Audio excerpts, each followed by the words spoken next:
Bismillahirrahmanirrahim.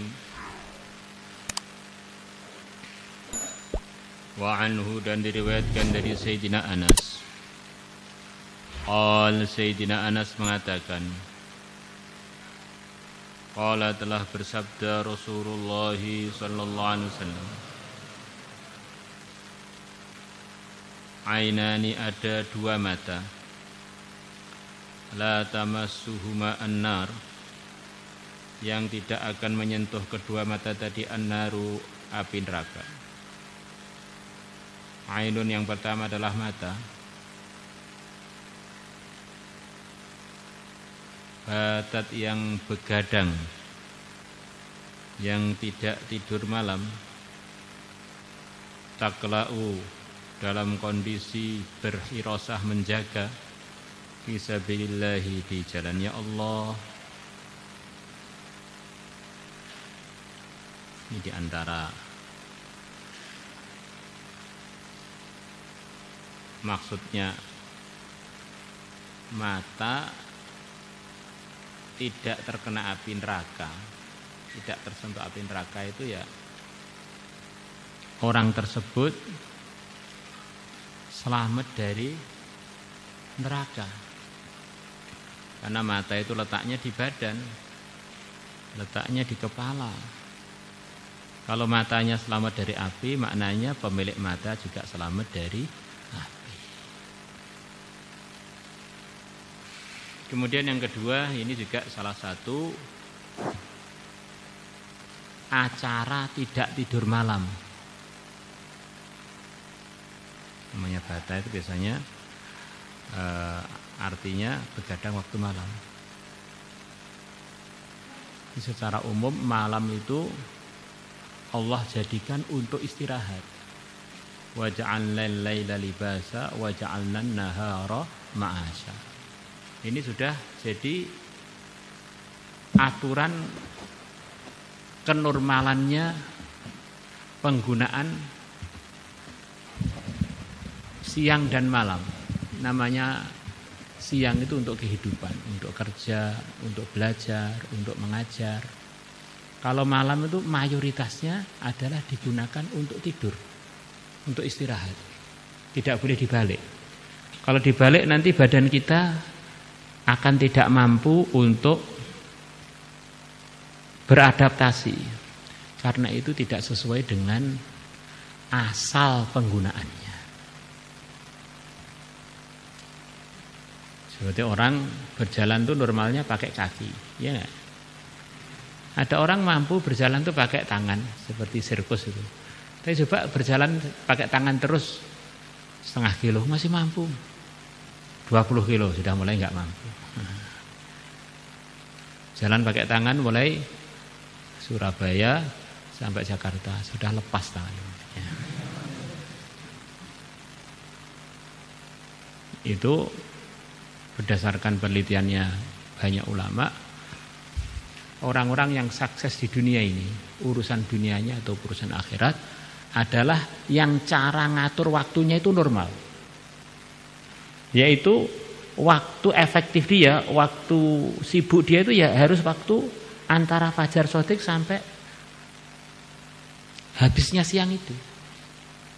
Itu waktu terefektif untuk belajar, untuk mengajar, untuk cari dunia, untuk bisnis, semuanya. Jadi kalau malam itu memang kebanyakannya adalah digunakan untuk istirahat. Orang-orang yang hidupnya kebalik nanti akan jadi orang langka di dunia ini. Orang yang suka begadang malam itu di Pondok Al-Fatah paling 20 orang, 30 orang, ya, tim-tim hirosah yang dari desa itu. Nanti kalau orang itu hidupnya kebalik nanti akan jadi orang kebalik, jadi orang-orang langka. Akhirnya sulit untuk berkomunikasi dengan umumnya orang. Orang waktu sibuk dia tidur. Waktu orang-orang tidur dia sibuk. Nah, akan jadi manusia-manusia kelelawar. Manusia malam padahal aslinya orang itu adalah manusia siang, malam itu untuk istirahat. Maka kalau kita hitung kehidupan Nabi itu kurang lebih kebanyakan waktu malamnya untuk istirahat. Ada yang menghitung tidurnya Nabi waktu malam tidak kurang dari 6 jaman. Anggap saja ngisanya Nabi secara umum awal. Umpamanya waktunya di sini ngisa awal, anggap saja akhir-akhirnya jam 8. Rasulullah jam 8 sudah istirahat. Jam 8. Kemudian pertengahan malam, sepertiga malam akhir beliau bangun. Sekarang kamu bagi malam itu anggap saja mulai jam 6. Jam 6 sampai jam 6 pagi. Kamu bagi 4. Jam sepertiga ya. Sepertiga. Sepertiga yang pertama berarti 7, 8, 9, 10. Ya. Jadi Nabi belum sampai seperti tidurnya Nabi itu rata-rata harian sepertiga malam pertama. Mulai jam 8-an atau jam bahkan setengah 8 sampai jam 10-an. Itu beliau sudah mulai tidur. Kemudian sepertiga malam akhir.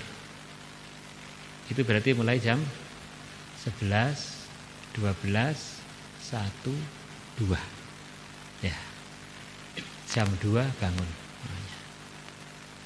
Tahajud 8 rakaat. Setiap rakaatnya rata-rata Nabi 30-an ayat. Anggap saja 1 jam. Jam 3. Paham ya? Jam 3 kemudian beliau tidur lagi sampai azan subuh. Azan subuhnya tadi kan ngitungnya jam 6 ya, biar mudah ya, jam 6. Anggap saja masih bisa tidur lagi 1 jam setengah sampai 2 jam. Akhirnya berapa jam beliau tidur di malam? 4, 6 sampai 7 jam. Ya. Nah. Kalau siang beliau tidur sebentar, yaitu sebelum duhur. Itu kehidupan normalnya manusia yang sesuai dengan kebutuhan tubuhnya manusia. Tapi ada waktu-waktu memang orang itu ditugaskan untuk satu tugas, akhirnya untuk beberapa waktu kebalik seperti waktu-waktu hirosah. Nah, orang hidupnya nggak normal itu harus ada alasannya, yaitu begadang, tidur malamnya terganggu dengan sebab ada tugas namanya hirosah. Nah, tapi kalau begadang yang tidak ada tujuannya, itu merusak badan dan merusak stabilitas kehidupan manusia. Jadi nanti akan merusak keluarga, merusak anak, merusak ngaji, merusak sekolah umum, merusak itu. Maka kok ada pelajar nanti istirahatnya nggak tertata dengan baik, rata-rata ngajinya nggak karu-karuan. Olahragawan nggak bisa nata hidupnya dengan baik, nanti nggak bisa prestasi. Fisiknya habis energinya. Maka ini salah satu tempat untuk orang punya alasan begadang, tidur malamnya jadi acak-acakan adalah karena ada tugas hirosah. Selain itu hidup kita harus normal. Secara umum hidup kita harus normal. Kurang lebihnya begitu. Wa ainun bakat, dan mata yang menangis min khasyatillah karena takut pada Allah. Rawahu Abu Ya'la bi isnadin jayyid wa Tabarani. Illa annahu qala, hanya Tabarani mengatakan Nabi bersabda dalam Tabarani, ainani la tarayani an-nar. Ada 2 mata yang 2 mata tadi tidak akan melihat an-nar, api neraka. Melihat aja tidak, apalagi kesentuh. Nah. Wa Ibnu Abbas radhiyallahu anhu qala, sami'tu, telah mendengar Rasulullah sallallahu alaihi wasallam yaqulu, beliau bersabda, ainani, ada 2 mata la tamassuhuman nar, yang api neraka tidak akan menyentuhnya. Ainun pertama adalah mata bakat yang menangis min khasyatillah karena takut kepada Allah. Wa ainun, dan mata batat yang begadang yang tidak tidur malam, tahrusu, untuk berhirasah fisabilillah, di jalan Allah. Rawahu Tirmidzi wa qala haditsun hasan wa rahul Hakim min hadits Hurairah ila anhu qala. Hanya saja Nabi bersabda dalam riwayatnya Hakim dari Abu Hurairah,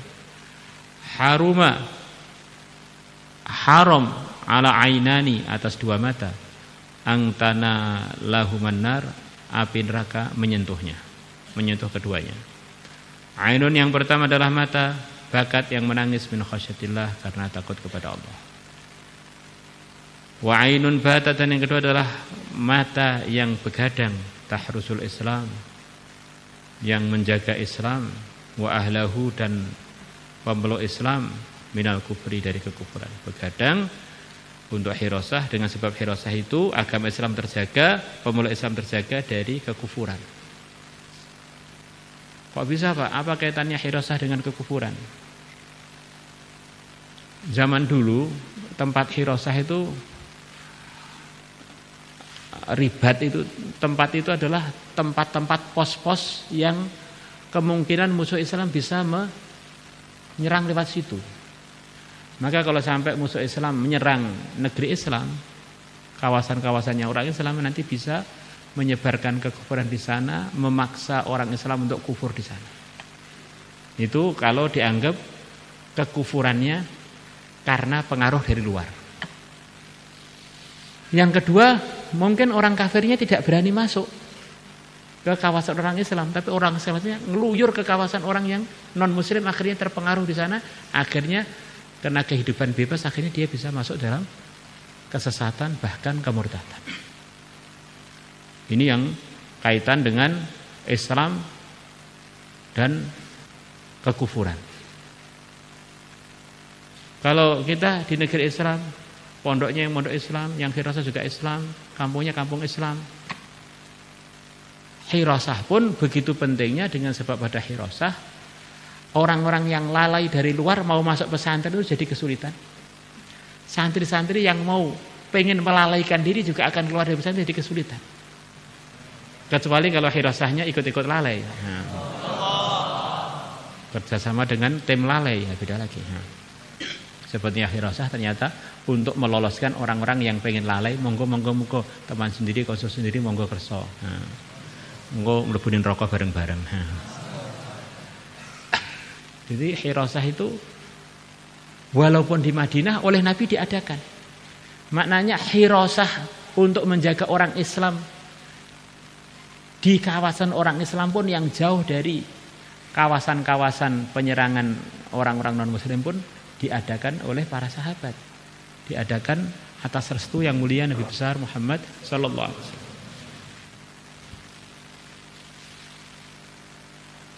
Wallahu a'lam bishawab.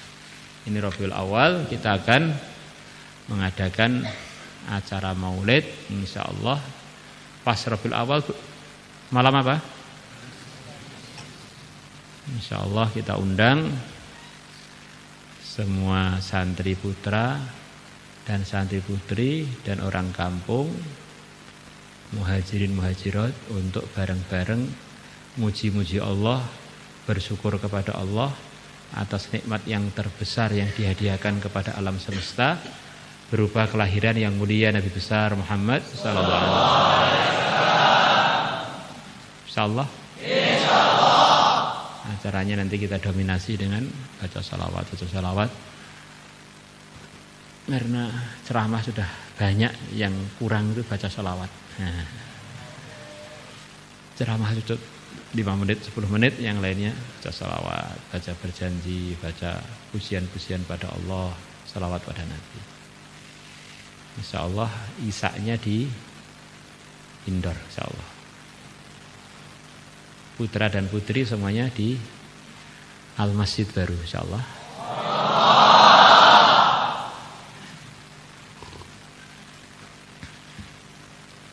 Sini salat maghrib dulu, salat isaknya di sana. Kecuali imamnya sini, nanti nggak ada imamnya kalau nggak ada. Teman-teman yang di Pahalah Terangkil ini nanti bisa pergi ke indoor, insyaallah. Alhamdulillah.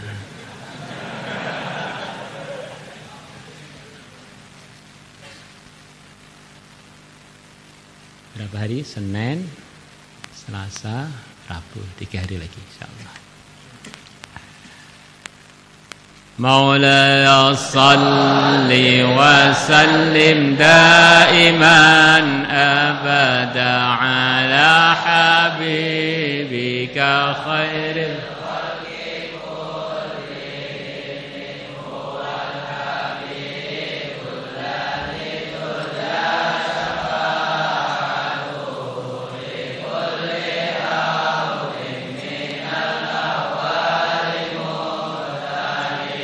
يا ربي بالمصطفى بلغ مقاصدنا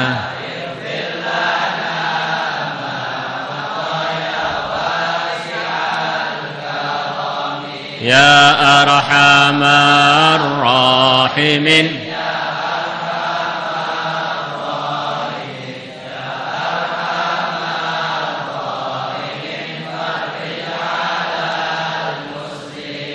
يا عالم السر منا وعافنا واعف عنا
Kemudian namanya kegembiraan itu perlu ada bukti.